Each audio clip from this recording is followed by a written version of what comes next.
Bismillahirrahmanirrahim. Asyhadu an la ilaha illallah wahdahu la syarika lah wa asyhadu anna Muhammadan abduhu wa rasuluhu la nabiyya wa la rasula ba'dah. Allahumma salli wa sallim wa barik ala nabiyyina Muhammadin sallallahu alaihi wasallam wa ala alihi wa ashabihi ajma'in, amma ba'd. Jamaah yang Allah muliakan rahimani wa rahimakumullah. Alhamdulillah rabbil alamin. Kita mensyukuri nikmat kehidupan di pagi yang barokah ini. Allah Subhanahu wa taala berfirman, Allahu yatawaffal anfusa hina mautiha. Dialah Allah yang menguasai, yang mematikan setiap jiwa yang manusia ketika dia waktunya telah wafat. Wallati lam tamut fi manami. Dan ternyata Allah juga yang menguasai setiap jiwa kita di saat kita tidur. Fayumsikul ladzi qadha 'alaihal maut. Allah tahan itu, jamaah sekalian. Allah tahan setiap diri kita di saat tidur kita. Fayumsikul ladzi, Allah fayumsik, ditahan ini jamaah sekalian. Kalau memang ditetapkan kematian atas kita, maka subuh sudah tidak balik. Kita termasuk yang diumumkan innalillahi wa inna ilaihi rajiun. Wa yursil ukhra ila ajali musamma, dan Allah mengutus balik yang telah tadi digenggam oleh Allah kepada setiap orang yang belum waktunya sampai batas waktu yang Allah tetapkan. Dan ayat ini menjadi satu nasihat untuk saya dan kita bersama, berarti setiap mata kita yang terbuka di pagi hari dan bisa melihat, detak jantung kita rasakan masih terus bisa bekerja, dan kemudian alhamdulillah ditambah lagi bonus kehidupan itu kita sadari adalah kesempatan untuk kita memperbaiki amal, menambah amal sehingga kita tidak lupa akan kewajiban. Maka lisan ini mari kita basahi dengan memuji Allah. Alhamdulillahirabbil alamin. Jamaah yang Allah muliakan, menjemput malam-malam spesial di 10 hari terakhir, saya pada subuh kali ini akan mengajak mentadaburi surah Al-Qadr yang tadi dibacakan rakaat kedua oleh Ustadz kita. Satu surat yang berdampingan dengan wahyu yang pertama kali Allah turunkan, Iqra bismi rabbikal ladzi khalaq. Dan dua surat ini punya munasabah jamaah sekalian, korelasi yang cukup erat. Kalau kita tanya Iqra itu apa? Kalau kita sebatas cuman Iqra saja, maka yang terjadi banyak orang yang penting asal belajar. Padahal esensi Iqra itu ada pada sesuatu yang Allah turunkan di malam Lailatul Qadar. Ya, Iqra-nya ya tentang Al-Qur'an. Meskipun di mana Iqra itu bahasa umum. Begini jamaah sekalian, ada satu pola yang pernah diteliti oleh seorang yang dulunya bahkan ateis mungkin, 25 tahun meneliti Al-Quran, Neil Robinson dari Leeds University Inggris. Jamaah bisa mencari satu tulisan menarik beliau, dan beliau menjadi seorang muslim yang luar biasa. 25 tahun meneliti Al-Quran, Neil Robinson. Discovering the Quran, tentang bagaimana rahasia Quran itu menyebutkan tentang kemukjizatan dari semua sisi. Surat yang pertama kali turun yaitu surah Al-Alaq 5 ayat pertama. Ketika kita faham tentang komposisi yang Allah Subhanahu wa taala turunkan, maka kita akan faham dalam pengamalan. Ya, kalau kita cuman membaca Iqra bismi rabbikal ladzi khalaq, wah Iqra yang penting perintahnya. Beliau meneliti contoh jamaah sekalian, mukjizat Quran itu bisa diteliti mulai daripada ketukannya, ketukan suaranya. Contoh, kalau harokat pendek 1 kali ketukan, harokat panjang mau apa saja namanya dihitung 2. Ini pola yang beliau sebut dengan ring composition, pola cincin memahami Quran.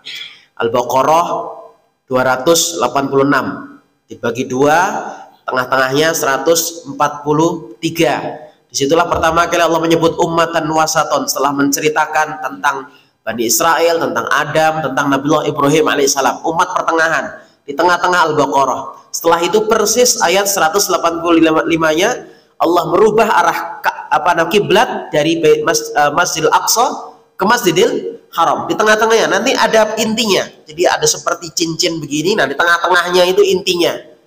Nanti ada polanya seperti Al-Fatihah. Intinya ada di iyyaka na'budu wa iyyaka nasta'in. Allah menyebutkan haknya dan hak kita.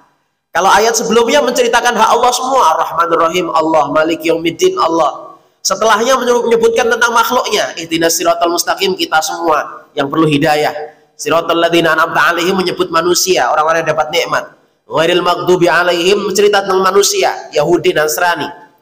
Ya, jadi imbang, tengah-tengahnya iyyaka na'budu wa iyyaka nasta'in. Polanya indah sekali Quran, Pak. Nah, sama juga dengan surah yang pertama kali turun, surah Al-Alaq, jamaah sekalian.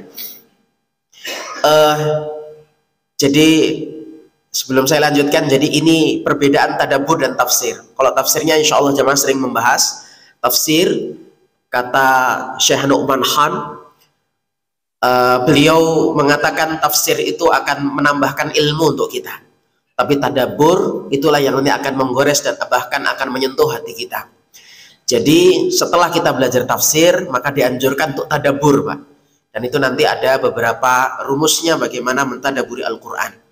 Nah, di surah Al-Alaq ini, Neil Robinson yang tadi masuk Islam setelah meneliti 25 tahun mukjizat dari Al-Quran, menyebutkan esensi daripada surah Al-Alaq yang pertama kali turun. Ini kaitannya dengan Inna anzalnahu fi Lailatul Qadar yang diturunkan di malam Lailatul Qadar. Itu isinya intinya pada ayat yang ketiga. Karena kan 5 ayat, Pak. Ayat 1, 2, 3, 4, 5. Tengah-tengahnya itu berarti ayat yang ke-3. Iqra wa rabbukal akram. Beliau meneliti tentang ternyata 5 ayat ini membentuk cincin. Iqra bismi rabbikal ladzi khalaq. 12 ketukan. Iqra bismi rabbikal ladzi, nya panjang 2 ketukan, ladzi khalaq 12. Ya. Ayat yang keduanya 10 ketukan. Ayat ketiganya Iqra wa rabbukal akram 8 ketukan. Iqra wa rabbukal akram 8. Nanti ayat ketiganya kembali ke 10 ketukan. Ayat terakhirnya Allamal insana ma lam ya'lam 12 ketukan lagi. Allamal insa, sebenarnya panjang 2. Nah, ma lam ya'lam 12 ketukan jamaah sekalian. Jadi 12, 10, 8, 10, 12. Jadilah cincin. Namanya polanya ring composition. Quran itu selalu punya pola yang indah. Mulai dari ketukannya sampai harokatnya, jamaah sekalian. Jadi kalau diteliti mukjizatnya nggak pernah selesai Quran itu. Indahnya luar biasa dan di sana ada hikmah. Kenapa susunannya seperti itu? Orang yang sekedar mengamalkan Al-Alaq cuman di Iqra-nya tok, maka berujung tidak mungkin wasjud waqtarib. Dia akan jadi orang yang sombong. Ilmunya korupsi dipakai. Meskipun ininya sudah pinter, lulusannya bukan kemelut, cum laude, Pak ya. Cum laude. Tetapi kalau Iqra saja yang dipakai, hasilnya tidak wasjud waqtarib. Tapi kalau kita menyertakan Allah dalam belajar kita dan kita ngikut petunjuk Allah dalam belajar, Allah akan memuliakan kita. Banyak orang yang ketika belajar atau mendapatkan ilmu, mencari ilmu, tidak ini yang dicari, maka persis seperti Bal'am bin Bawra yang diceritakan Allah dalam surat Al-A'raf ayat 175, 176. Watlu alaihim naba'alladzi atainahu ayatina. Dia belajar Al-Quran, Pak. Maaf, bukan Al-Quran kalau dulu. Zabur, Taurat. Ya. Ayat-ayat Allah dia pelajari.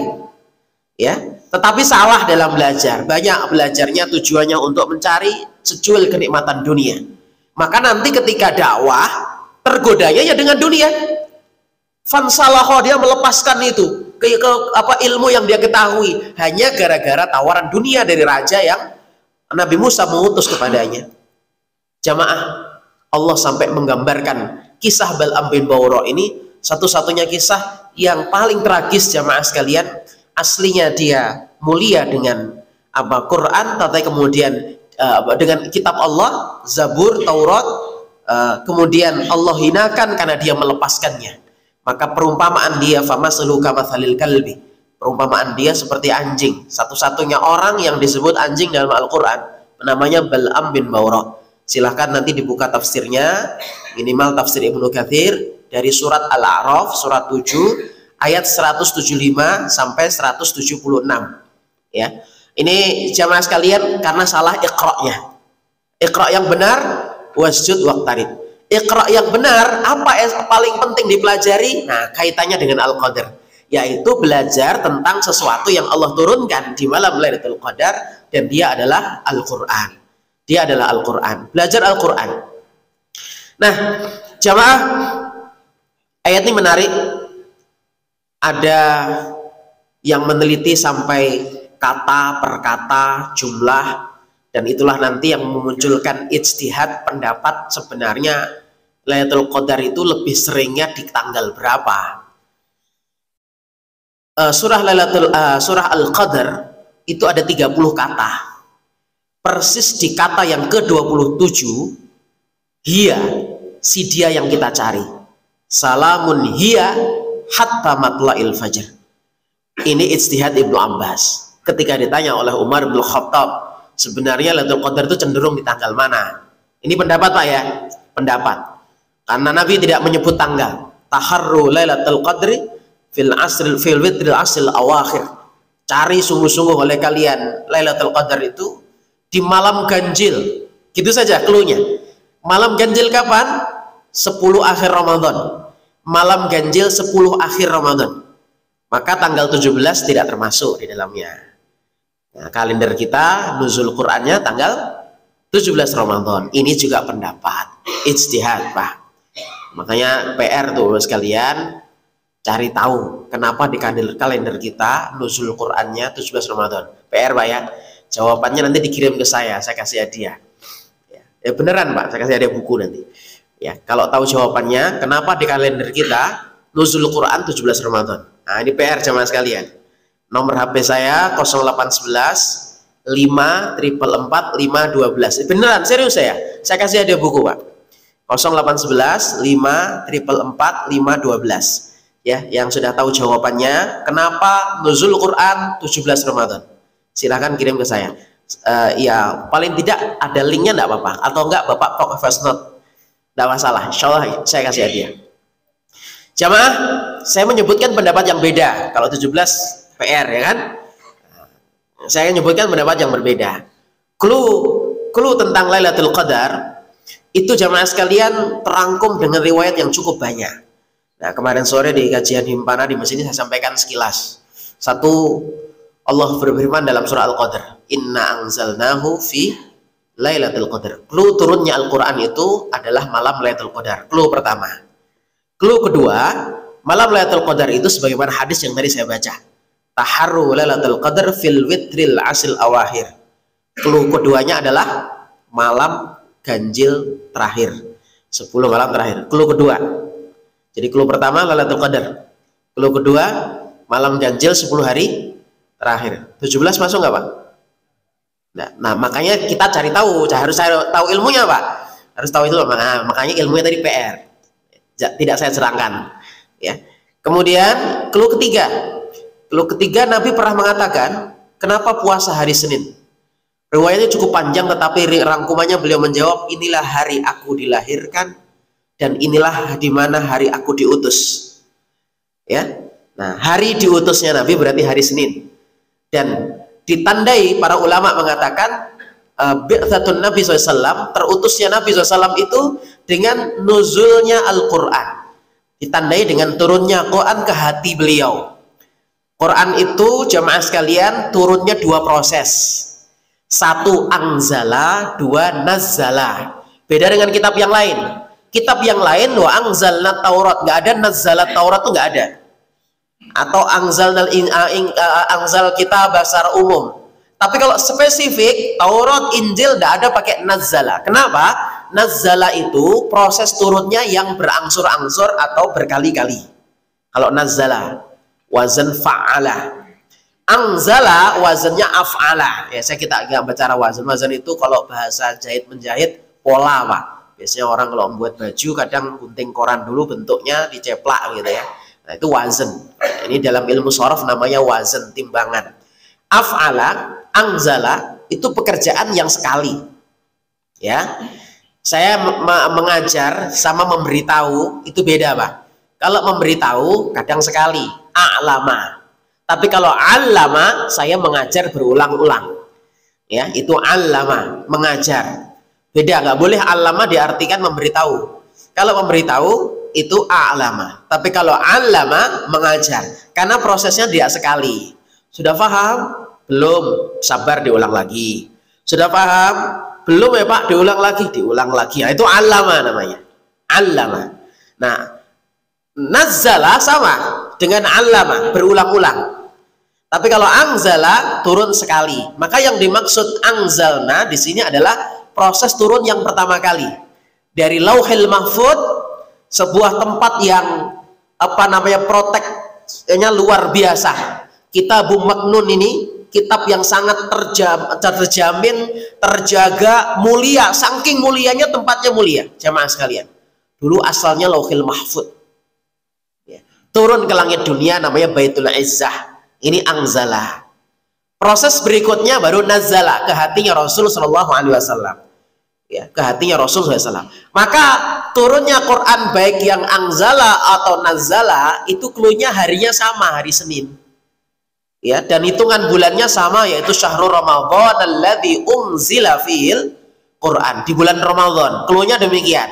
Nah, ada yang meneliti dari para pakar sejarah mu'arrikhin. Saya pernah membaca 3 pendapat terkait masalah cari tahu tanggalnya. Nah, kalau tanggal itu kan hisab Pak, ada hitungannya. Jangankan peristiwa, ini benda, ini ada cara ngitungnya. Ini benda kayu ini umurnya berapa tahun, itu ada ngitungnya Pak. Fosil-fosil ini diperkirakan ini hewan di tahun berapa, itu ada cara ngitungnya.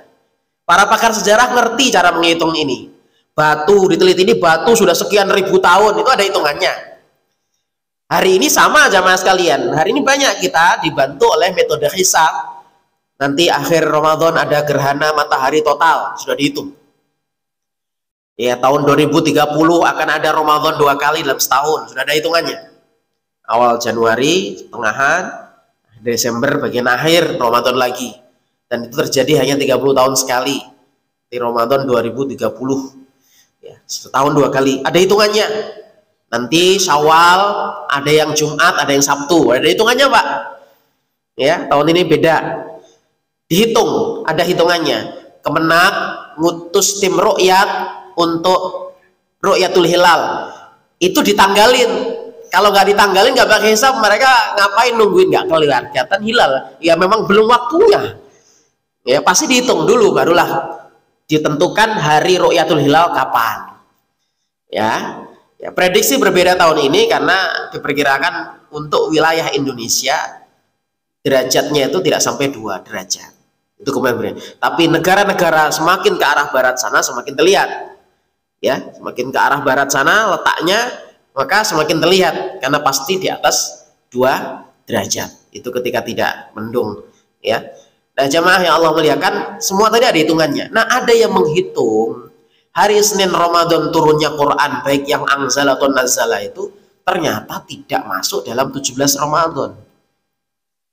Dan itu penelitian pakar sejarah. Maka tadi saya pengen cari tahu penetapan 17 ini karena keterbatasan juga ilmu saya, ya itu wallahu a'lam bishawab.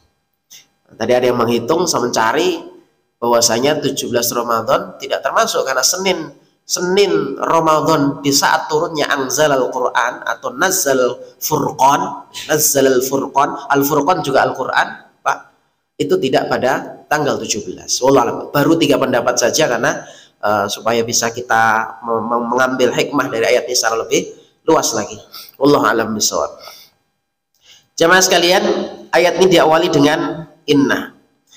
Inna sesungguhnya kami, ini sesungguhnya saya. Ini yang kalimat dhamir yang sering diprotes atau mungkin dijadikan bahan debat oleh orang orientalis. Itu Tuhanmu satu, tapi kenapa kami yang disebut kami, nahnu dan sebagainya, padahal kan satu, kenapa kami? Saya, jamaah sekalian, dhamir saya, ana, itu kalau disematkan kepada Allah menunjukkan 2 perkara. Satu, kalau Allah tidak menyebut sangat cintanya kepada hamba, maka dhamir saya hanya diperuntukkan untuk sangat bencinya Allah kepada manusia. Sangat cintanya Allah juga menggunakan dhamir saya. Contoh, Selepas Ramadan, semua kita menjalani ketaatan dengan baik, Allah kemudian cinta kepada kita. Ekspresi cintanya Allah kepada kita, Allah berkenan menerima apapun doa kita. Wa idza sa'alaka ibadi anni fa ini domir saya. Aku, kata Allah, dekat. Ujibu da'watad da'i idza da'an. Itu domir ana, menunjukkan ekspresi sangat cintanya Allah kepada kita. Domir ana juga dipakai untuk kebalikan, menunjukkan bencinya Allah, kemarahnya Allah. Tidak ada kemarahan melebihi itu. Contoh, Bani Israel itu sudah dikasih macam-macam, Pak. Makanan tuh enak, manna dan salwa. Silahkan dibaca tafsirnya manna dan salwa itu apa, tidak kita detailkan. Tetapi mereka kemudian protes, bosan ya Allah, padahal gampang dapatnya manna salwa itu. Akhirnya mereka minta bawang, minta buncis, minta macam-macam itu, Pak ya. Nanti baca dalam surah Al-Baqarah. Nah, Allah kasih hidangan dari langit. Hidangan itu macam-macam. Tinggal ambil semua, jemaah sekalian. Maka kata Allah, kalau kamu tetap kufur dengan hidangan ini, fa inni u'adzibuhu, aku bukan pakai kami, aku, kata Allah, akan mengadab. Nih surat Al-Baqarah 115 nanti dibaca. Fa inni u'adzibuhu azaban la u'adzibu ahadan minal alamin. Aku akan mengadab mereka dengan azab yang belum pernah aku timpakan dengan siapapun sebelumnya di alam semesta ini. Saking marahnya Allah. Ya, sudah dikasih macam-macam tetap protes gitu, Pak. Aku akan azab dia pakai aku. Nah, domir aku yang kedua digunakan untuk menunjukkan ekspresi marahnya Allah kepada hambanya. Sementara nahnu sebenarnya bukan dalam bahasa Al-Quran saja. Orang ketiga banyak atau menunjukkan orang pertama banyak, itu punya makna litta'zim, pengagungan. Saya mengatakan kepada orang di depan saya, panjenengan, sampean, assalamualaikum. Ini bahasa-bahasa umum dalam Islam, jamaah sekalian. Kenapa nggak assalamualaika, domir tunggal kamu, tapi assalamualaikum? Kita selalu diajarkan tentang kemuliaan, penghormatan, jamaah sekalian. Meskipun orangnya satu, assalamualaikum. Daripada ente atau anta, antum lebih sopan dibanding ente atau anta. Nah, ini nggak masalah, tapi ini bahasa ta'zim itu menggunakan bahasa jamak, bahasa umum kepada beliau orang ketiga, padahal orangnya di depan. Ya, nggak sopan malah kepada kamu, silakan maju ke depan kamu. Nah, itu nggak sopan jadi, Pak. Pakai orang ketiga banyak. Nah, nahnu juga orang pertama banyak, bukan menunjukkan jumlah, tapi adalah litta'zim. Atau yang kedua, nah ini bedanya, kalau dalam bahasa Al-Quran, nahnu disampaikan oleh Allah untuk setiap perkara yang Allah juga melibatkan makhluknya. Contoh, melibatkan malaikat. Contoh, Allah berbicara rizki, nahnu narzukukum, kami memberikan rizki kepada kalian. Kenapa? Karena dalam menyampaikan rizki kepada makhluk, Allah memerintahkan malaikat-malaikatnya.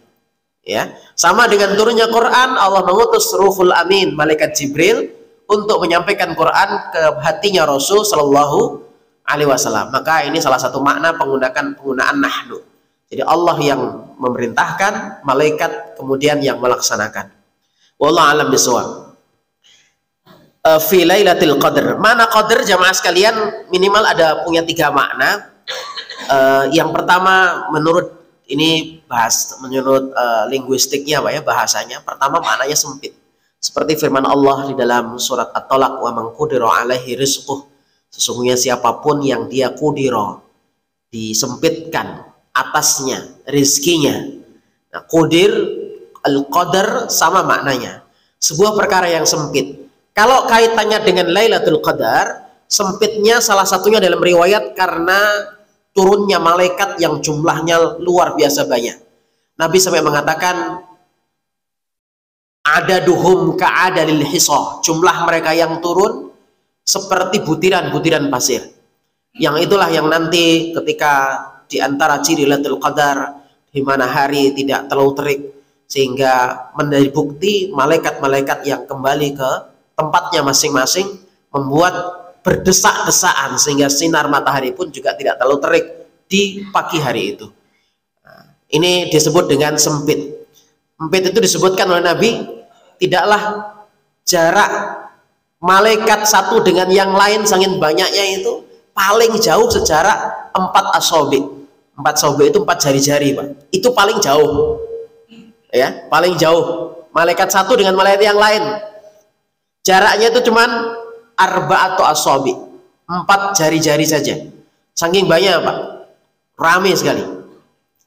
Nah, jemaah sekalian yang Allah muliakan, terkait tentang masalah itu, al-qadar, tentang turunnya, persisnya, jemaah sekalian, para ulama berpatokan kepada keumuman hadis Nabi SAW yang kita diperintahkan untuk bersungguh-sungguh di semua malamnya. Ya, semua malamnya. Maka kalau ada yang bertanya, malam apa yang paling utama untuk kita? Jelas sebagaimana ayat ini, Lailatul Qadri adalah malam utamanya. Tapi kalau kemudian ditarik kembali lagi, jemaah sekalian, amalan apa, malam apa yang paling utama? Adalah malam di mana kita masih hidup di dalamnya. Kenapa demikian? Memang mungkin malam Lailatul Qadar di 21, di 23, 25, 27, 29. Malam-malam ganjilnya demikian. Pertanyaan kita, kalau kita hidup di malam itu. Nah, ini makanya sama ketika ditanya, amal apa paling utama? Contoh ada orang yang menunda infaknya, nanti Pak saya infaknya hari Jumat. Iya, amal utama ketika kita dipertemukan hari Jumat itu. Tetapi ketika kita tarik kembali, amalan apa yang utama yang bisa kita lakukan hari ini? Karena kita tidak menjamin hari Jumat besok kita hidup. Sehingga dari konsep inilah, seorang tidak harus menunggu sibuk untuk di malam ganjilnya saja, tapi gaspol di semua malamnya. Itu maksud saya, Pak. Ya, tapi kita menghidupkan di semua malamnya. Sa'id Ibnul Musayyib pernah bertanya, bagaimana caranya orang bisa mengambil bagian di malam-malam mulia itu? Beliau mengatakan, man sallal maghriba wal isya'a jama'atan faqad akhadha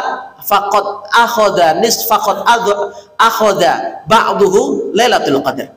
Siapa yang memastikan mengambil bagian sholat maghrib berjamaah, sholat isya berjamaah, maka faqad akhadha nasibahu, redaksinya salah, faqad akhadha nasibahu fi lailatul qadar. Sungguh dia telah memastikan bagian jatahnya untuk potensi mendapatkan lailatul qadar. Nah, startnya berarti mulai maghrib. Menurut Sa'id bin Al-Musayyib. Jamaah sekalian, karena memang ujian maghrib itu luar biasa untuk jamaah. Apalagi mungkin hati kita masih terpaut dengan kolak, dengan gorengan yang belum selesai. Ini maksudnya jamaah sekalian, jamaah. Maka tanda bahwasanya hati kita belum tunduk di 10 akhir tersebut. Muhasabah saya dan kita bersama, maka mengambil bagian Lailatul Qadar startlah dengan maghrib berjamaah.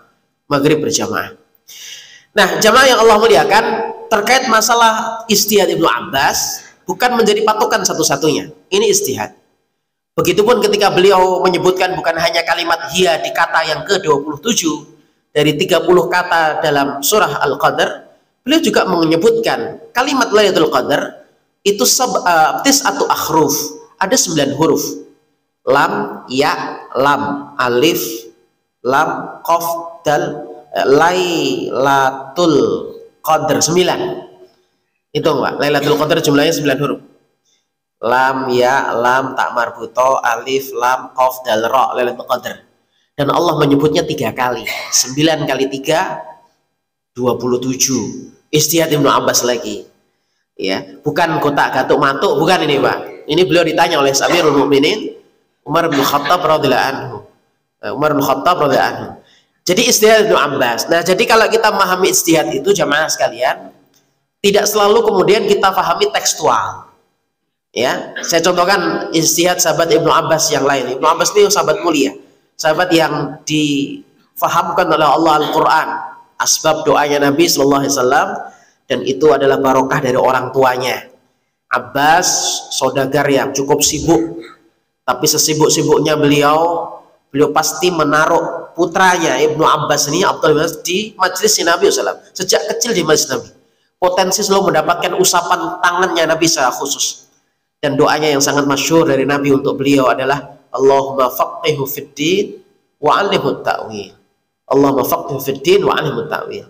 Ya, yang berkesempatan umrah atau haji sempatkan ke Taif. Ya, di sana ada Masjid Ibnu Abbas. Ya, salah satunya bukan untuk apa, bukan sekedar ziarah saja, bukan, tapi untuk mengingat betapa ada sahabat mulia yang dahulu barokah dari orang tuanya, barokah dari orang tuanya. Sesibuk apapun ada aset yang diperjuangkan untuk meneruskan sujud rukuknya. Bahasa kita sekarang demikian, Pak. Kita mendidik generasi itu bukan karena apa, supaya mereka punya dunia, kita nanti di masa tua difasilitasi dunia oleh anak-anak kita. Tidak ada. Ya, dunia kita ini sudah Allah tetapkan jamaah sekalian. Tapi yang terpenting adalah menyiapkan siapa yang nanti mendoakan kita. Ya, siapa yang nanti menyambung sujud dan rukuk kita, itu yang paling esensi jamaah. Siapa yang menyambung? Dan itulah Abbas radhiyallahu anhu. Ya. Jamaah, beliau meski sesempatnya itu masih bisa hafal 100 hadis Nabi SAW. Itu bapaknya. Bagaimana Ibnu Abbas? Ya, jamaah sekalian, Ibnu Abbas diusap kepalanya, maka mengajak anak-anak kajian itu juga penting jamaah sekalian. Dikenalkan sama gurunya, minta doakan, ya minta kebaikan yang bisa kita mampu untuk mencarikannya untuk anak-anak kita jamaah sekalian. Allahumma faqihu fid din wa 'allimhu ta'wil. Ya Allah, faqihkan anak ini dalam urusan agama ya Allah, dan pandaikan dia dalam mentakwil. Maka takwilnya Ibnu Abbas menjadi referensi. Tetapi ini bagian ijtihad yang kita fahami. Jadi ijtihad itu jamaah sekalian cara memahaminya tekstual dan kontekstual. Contoh tentang masalah penetapan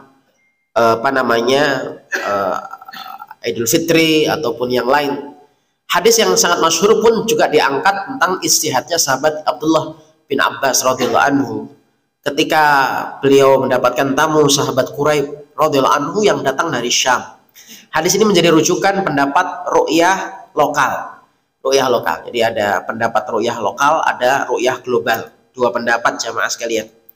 Jadi bukan hanya ru'yah sudah satu sepakat, masih ada 3 pendapat di sana. Ya, 3 pendapat. Ru'yah lokal, ru'yah global, kemudian ngikutin pokoknya pemimpin. Ya, ada 3 pendapat di sana. Ru'yah lokal istihadnya Ibnu Abbas radhiyallahu anhu. Yang beliau mengatakan, ya hakadha amarana Rasulullah. Begitulah kami disuruh Nabi. Sumu li ru'yatihi wa aftiru li ru'yatihi. Puasalah kamu ketika melihat hilal, berbukalah kamu ketika melihat hilal. Kami di Madinah tak melihat hilal. Sementara di Syam melihat hilal. Muawiyah yang saat itu menjabat sebagai gubernur Syam itu melihat hilal. Ya, sementara di Madinah nggak lihat. Maka sahabat Quraib berkata, komentar, kenapa nggak ikut ru'yah Muawiyah? Saat itu kalau ya, nah ini pendapat tekstual. Tekstualnya karena sahabat Ibnu Abbas tidak melihat. Maka yang berpendapat secara tekstual maka meyakini ru'yahnya kita orang lain tidak perlu dijadikan patokan untuk ru'yah kita. Pendapat pertama demikian karena memahami tekstualnya ijtihad Ibnu Abbas. Kalau memahami secara kontekstual tidak. Kenapa? Karena untuk mendapatkan informasi hilal Syam saat itu perlu perjalanan hampir 30 hari jamaah sekalian. Ya, karena tidak ada detikcom, dulu belum ada detikcom, belum ada apa namanya WA, belum ada apalagi TikTok, nggak ada Pak, zaman itu. Maka yang kedua ini memahami secara kontekstual. Esensinya adalah melihat. Ya, dan melihat itu tidak dibatasi tempat, sehingga ketika informasi melihat sampai maka berlakulah itu kepada semuanya. Ini pendapat yang kedua, ru'yah global, hanya saja sesuaikan dengan tempat masing-masing, yang penting di hari yang sama. Ya, yang penting di hari yang sama. Itu pendapat yang kedua. Nah, ini namanya ijtihad, Pak. Namanya ijtihad itu tidak langsung wah 27, pasti 27 rajinnya, yang lainnya kita tidur saja. Nah, ini bagian ijtihad. Kemungkinan besar iya itu bisa terjadi. Karena ini adalah ijtihad dari sahabat mulia yang difahamkan oleh Allah untuk bisa mentakwilkan Al-Qur'an. Nah, jamaah sekalian, kemudian Lailatul Qadri khairum min alfi syahr. Nilai daripada Lailatul Qadar itu lebih lebih. Nah, ini khairun itu bukan sama, Pak. Better than. Jadi nggak bisa sama. Kalau sama, jadi contoh satu malam itu sama dengan 1000 bulan atau 83 tahun lewat 4 bulan. Itu berarti bukan terjemah khair. Kalau khair berarti lebih daripada angka itu. Saya bacakan satu riwayat asal usulnya jemaah sekalian. Jadi Nabi pernah bercerita tentang beberapa orang soleh di masa Bani Israel. Mulai dari Nabi Ayub, Nabi Zakaria, Yusha bin Nun, ya. Itu punya umur cukup panjang, lebih dari 80 tahun dan full ibadah. Status abid di masa Bani Israel itu persyaratannya beratnya luar biasa, Pak. Dan inilah syariat sebelum kita. Dengan kita itu kita bisa melihat betapa mudahnya syariat kita. Najis mereka nggak bisa dicuci, Pak, digunting-gunting, maka pakaian yang paling banyak tambalannya tandanya sering kena najis. Saat itu begitu, ya. Ibadah itu nggak bisa setiap tempat jadi musola, itu nggak bisa. Musola itu asli maknanya bukan ruangannya kecil gitu, bukan, Pak. Musola itu tempat sholat yang tidak selalu dipakai 5 waktu. Makanya kalau Nabi memerintahkan sholatlah kamu di musola, di tanah lapang salah satunya, atau di jalan-jalan, artinya tempat yang tidak selalu dipakai 5 waktu, itu namanya musola. Itu untuk syariatnya umat Rasulullah.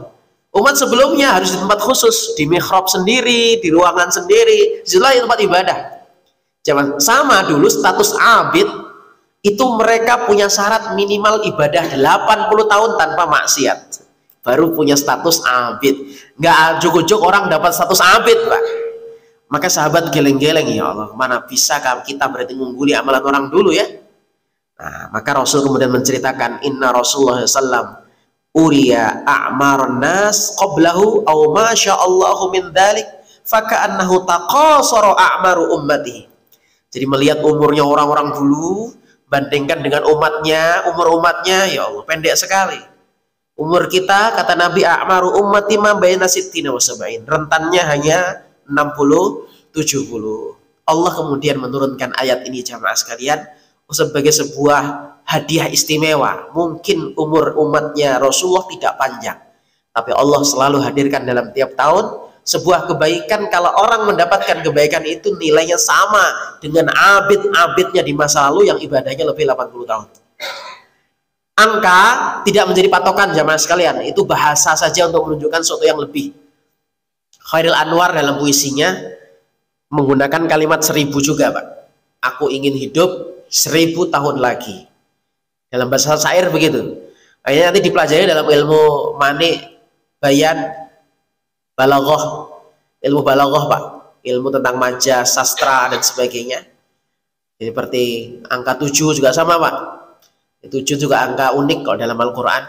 7 ayat, 7 lapis langit, 7 hari, macam-macam. Sampai 7 warna. Jadi kalimat alwan, jadi kata laun, itu di Quran hanya ada di 7 tempat. Dan ternyata Allah menyebutkan 7 warna pokok itu ya, warna pokok itu cuma 7, yang lainnya campuran. Ya, sekarang kan ada mesin untuk cat itu ya, dicampur-campur. Aslinya warna pokok itu 7. Persis seperti jumlah kalimat ini diulang 7 kali dalam Al-Quran. Itu mukjizat Quran sampai sedetil itu, Pak. Mukjizat Quran itu sampai sedetil itu ya. Menyebut warna, kenapa kok cuma 7? Ya, oh ternyata warna asli itu cuma 7 gitu. Sampai sedetil itu ya, ada yang meneliti sampai segitu aja. Masya Allah ya Quran ini. Nah, jamaah sekalian, angka-angka itu kalau dalam bahasa majas bukan saklek berarti segitu gitu ya. Terkadang menunjukkan sesuatu yang sudah tidak terhitung lagi. Bapak pusing, kalau pusing biasa pusing, tapi kalau sangat pusing, sebutlah angka 7. Pusing 7 keliling. Nah, dari mana asal usulnya, Pak? Kenapa disebut 7 gak 9, kan lebih tinggi? Kenapa nggak bilang pusing 9 keliling? Nah, nanti itu ada sebabnya, Pak. Serapannya dari mana kita pakai itu? Kita niru Quran semua sebenarnya. Cuman nggak sadar. Itu bahasa-bahasa Al-Quran. Sab'ul masani, 7 ayat yang diulang-ulang Al-Fatihah. Ya kan? 7. Menunjukkan surat yang paling istimewa, suratul Fatihah. Ya, suratul Fatihah 7. Nah, jamaah sekalian, 1000 sama. Kayak tadi tuh, aku ingin hidup 1000 tahun lagi. Bukan berarti pengen hidupnya 1000 tahun. Umur kita nggak sampai 1000. Cuman ini bahasa majas menunjukkan pengen hidup lama lagi, gitu ya. Menunjukkan sesuatu yang sangat tinggi sekali. Nah, sama dengan nilai Lailatul Qadar, khairum min alfi syahr, bukan berarti sebenarnya sekedar sama dengan itu. Maka Allah menyebut khairun min, lebih baik dari. Berarti bukan sama, Pak. Kalau sama nggak pakai khairun min, pakai K. K itu seperti. Lailatul Qadri ka alfi sanat, ka alfi syahrin, gitu ya. Seperti 1000 bulan, pakai K. Huruf kaf itu maknanya seperti, seakan-akan seolah-olah. Tapi di sini nggak pakai K, pakai khairun min. Berarti nilainya sebenarnya lebih daripada itu. Dan inilah rezeki untuk umatnya Rasul Shallallahu Alaihi Wasallam. Umatnya tidak umur panjang, tetapi Allah selalu hadirkan fa'atahullahu lailatul qadr khairu min alfi syahr. Terkait tentang masalah bacaan-bacaan, sebenarnya kemarin di hadis pekanan kayaknya di situ sudah ada pertanyaan Bunda Aisyah, apa yang harus saya baca ketika Lailatul Qadar. Sebenarnya tidak khusus Lailatul Qadar saja, para ulama menyebutkan seluruh hari di bulan-bulan Ramadan. Sebagaimana saya sebutkan di tarawih tadi malam, kita ini paling banyak hajat kita salah satunya untuk mendapat ampunan Allah Subhanahu wa taala. Allahumma innaka afun tuhibbul afwa fa'fu anna, ya Allah. Jadi al-afu itu nilai yang lebih tinggi daripada al-ghufur. Ya, nilai yang lebih tinggi. Pemaafan beserta pembersihannya. Bukan yang sekedar dimaafkan. Ini sebenarnya ada dalam bait doa iftitah. Iftitah itu ada 10 doa jemaah sekalian. Ada iftitah, ada istiftah. Istiftah doa yang lebih panjang. Biasanya dipakai Nabi di sholat malam hari. Allahumma rubba Jibril wa Israfila, itu biasanya itu doa termasuk istiftah. Doa pembuka sebelum Al-Fatihah dalam sholat, ya kan panjang, istiftah. Iftitah yang pendek-pendek, mulai dari ranking pertama riwayat Bukhari Muslim, Allahumma ba'id baini wa baina khotoyaya, ya. Kemudian wajjahtu wajhiya. Ada 10 riwayat doanya, Pak. Jadi nggak usah bertengkar pakai doa yang mana, yang penting tahu riwayatnya. Ya, Bapak pakai mana, cari riwayatnya. Ini bener ada riwayat. Kalau nggak pakai ada riwayatnya, ya tinggalkan. Ya, karena agama ini pakai dalil. Ya, yang memerintahkan sholat Allah, maka kita SOP-nya nggak boleh buat sendiri. Ya, pastikan yang kita baca tahu dalilnya. Atau apa yang kita sudah pelajari mungkin dari SD belum yakin, hari ini harus diyakinkan, Pak. Karena kita nggak boleh beramal cuma ngikut saja. Harus yakin, oh iya, saya baca ini, oh dalilnya ini toh. Ya. Nah, Allahumma ba'id baini wa baina khotoyaya kama ba'adta bainal masyriq wal maghrib. Kemudian Allahumma naqini, itu punya makna yang luar biasa jemaah sekalian. Jadi bukan hanya sekedar membersihkan, menjauhkan. Bahkan dalam tadabbur bacaan sholat disebutkan kita bermohon sebenarnya kepada Allah kepada dampak dari dosa tersebut. Dampak, setiap dosa itu punya dampak jemaah sekalian.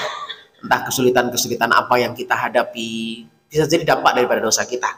Maka salah satu solusinya istighfar. Faqultu astaghfiru rabbakum innahu kana ghaffara yursilis samaa'a 'alaikum midrara, dan seterusnya dalam surat Nuh tersebut. Imam Hasan Al-Basri sampai ditanya 10 penanya, pertanyaannya macam-macam. Jawab beliau cuma istighfar banyak-banyak. Proteslah semuanya, permasalahan kami beda. Jawabannya kok istighfar. Nah, dibacakan ayat ini. Surat Nuh mulai 10 dan seterusnya. Memang begitu solusinya. Jadi kita sebenarnya telah meminta ampun kepada Allah itu sebenarnya bukan hanya atas dosa yang kita lakukan selesai. Enggak, kopi itu jamaah dicangkir, kalau kita buang sebenarnya masih ada bekasnya di situ. Nah, dalam doa iftitah tersebut kita minta dibersihkannya itu total. Dan itu sifat Allah bernama al-afu. Al-afu. Dan itulah yang harus kita perbanyak terutama di 10 akhir Ramadan sebagaimana riwayat Ibunda Aisyah radhiyallahu anha. Jamaah sekalian, jadi Allahumma innaka afun, ada yang menambahkan riwayat yang lain, tapi sebenarnya lebih masyhur hanya sekedar afun saja. Kalau di Indonesia yang terkenal riwayat yang kedua, afun karim. Silakan, tidak perlu kita perdebatkan. Tapi yang saya sering baca, Allahumma innaka afun tuhibbul afwa fa'fu anni. Jamaah, kemudian bagian akhir terkait tentang masalah ini, malaikat itu turun, ini penting. Ini upaya magnetnya, Pak. Jadi sebagaimana contoh kita mengharap sesuatu, maka kita diajari contoh oleh Nabi Ibrahim, kayak tadi di surat pertama yang dibacakan oleh Ustadz kita tadi, deretan surah Ibrahim. Contoh di ayat 37-nya, Rabbana inni askantu min dzurriyyati biwadin ghairi dzi zar'in inda baitikal Rabbana liyuqimus shalah. Nah, itu magnetnya. Tanah itu nggak ada daya tariknya dulu, Pak. Nggak ada daya tariknya. Siapapun orang ke situ enggak, apalagi Madinah. Madinah itu namanya Yastrib, kota penyakitan dulu, kota wabah. Yastrib nama aslinya. Orang Yahudi aja yang kekeh tinggal di situ karena ideologi. Karena mereka yakin Nabi terakhir nanti akan tinggal di Madinah. Meskipun mereka kecewa, ternyata Nabi yang dimaksud dari bukan dari Bani Israel, ya. Jadi mereka sejak awal tuh tinggal di sana itu karena ideologi, Pak. Ya, bukan karena tempatnya nyaman tuh, enggak. Nah, keberkahan itu ditandai dengan apa di situ? Rabbana liyuqimus shalah. Salat, Pak, ketaatan. Maka sama turunnya malaikat di Lailatul Qadar itu nyamperin siapa? Nyamperin orang-orang yang menegakkan kebaikan. Kenapa? Karena kita akan selalu diketemukan dengan orang yang punya frekuensi sama. Malaikat itu adalah makhluk Allah yang taat, jemaah sekalian. Maka ketaatan malaikat itu rindu dengan orang-orang yang bisa taat padahal dititipi Allah nafsu. Siapa yang akan ditemui? Nah, inilah persiapan yang sudah kita bangun lama, Pak. Persiapan kita adalah membiasakan amal soleh. Itu saja kata kuncinya. Kenapa? Amal soleh kita tiap waktu naik ke langit. Langit itu ada dua pintu untuk hambanya. Satu pintu rizki, turunnya rizki. Yang kedua, pintu naiknya amal dan doa-doa kita. Dua pintu setiap hamba. Nah, setiap kita yang beramal soleh kan namanya disebut. Siapa itu kata penjaga langit? Amalannya Pak Ahmad. Ahmad yang mana? Ahmad Nurul Haq, contoh begitu. Itu kita selebritis, Pak. Terkenal di langit. Ada Pak Ahmad sini, Pak. Ahmad Fatah. Ya, mudah-mudahan beliau viral di langit insya Allah. Amin ya rabbal alamin. Ya, itu malaikat kangen jamaah sekalian. Ini orang siapa itu Ahmad Nurul Haq itu? Tiap hari namanya disebut.